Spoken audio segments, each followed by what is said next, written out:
இன்னைக்கு நம்ம பார்க்க போறது புழுங்கலரிசி தேங்குழல் எப்படி செய்யலாம்னு.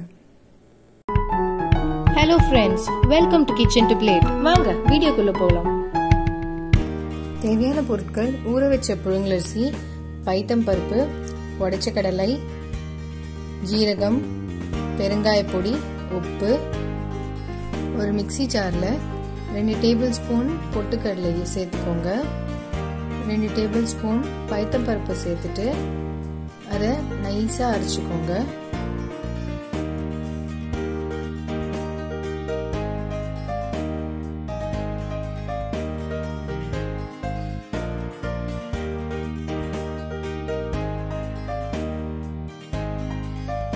இப்போ இதை தனியா எடுத்து வச்சுக்கலாம்.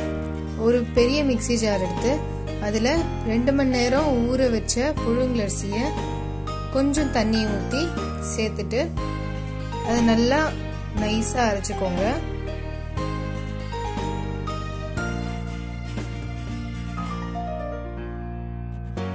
கிராம் புழுங்கலரிசிய தண்ணியில 2 மணி நேரம் ஊற வச்சு எடுத்து அரைச்சிருக்கேன். இது நல்லா நைஸா அரைஞ்சதுக்கு அப்புறம் கொஞ்சம் குழ குழனும் லைட்டா ஸ்டிக்கியாவும் இருக்கும்.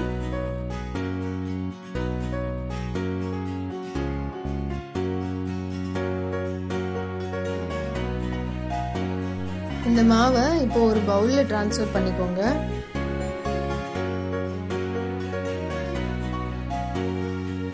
இது வரைக்கும் நீங்க எங்க சேனல் சப்ஸ்கிரைப் பண்ணலனா ப்ளீஸ் சப்ஸ்கிரைப் பண்ணுங்க. கூடவே அந்த பெல் ஐகானையும் தட்டி விட்டுருங்க.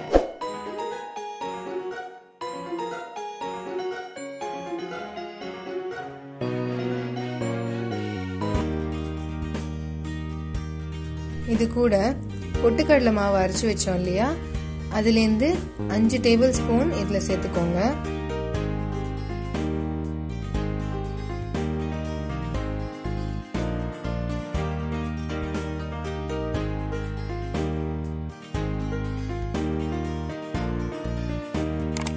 ஒரு டீஸ்பூன் ஜீரகம், தேவையான அளவு உப்பு, கொஞ்சமா பெருங்காய பொடி சேர்த்து இதை நல்லா மிக்ஸ் பண்ணிக்கோங்க. இது கொஞ்சம் மிக்ஸ் ஆனதுக்கு அப்புறம் ஒரு டேபிள் ஸ்பூன் கட்டியான பட்டரை சேர்த்து நல்லா அழுத்தி பிசைஞ்சுக்கோங்க. ஒரு கடாயில எண்ணெய் நல்லா சூடு பண்ணிக்கோங்க. எண்ணெய் சூடானதுக்கு அப்புறம் நம்ம பிசைஞ்சு வச்ச மாவுல இருந்து கொஞ்சமா எடுத்து ஒரு தேங்குழல் படியில போட்டுட்டு வட்டமா புழிஞ்சுக்கோங்க. மாவு ஸ்டிக்கியா இருந்துச்சுன்னா லைட்டா தண்ணி தொட்டு இதை செஞ்சுக்கோங்க. இதை மீடியம் ஃப்ளேம்ல வச்சுதான் பொரிக்கணும். ரொம்ப ப்ரௌனா ஆகக்கூடாது. லைட்டா நிறம் மாறின உடனே இதை எண்ணெயில இருந்து வெளில எடுத்து வச்சிடலாம். எண்ணெயில இருந்து எடுத்ததுக்கு அப்புறமா அதோட கலர் லைட்டா சேஞ்ச் ஆகும் கோல்டன் ப்ரௌனுக்கு.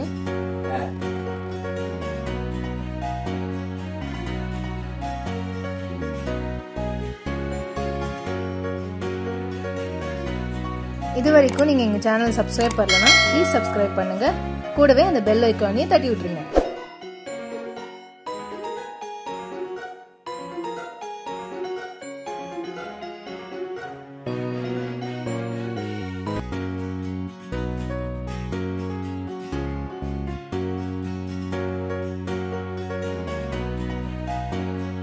கரகரன்னு புழுங்கலரிசி தேங்குழல் ரெடி.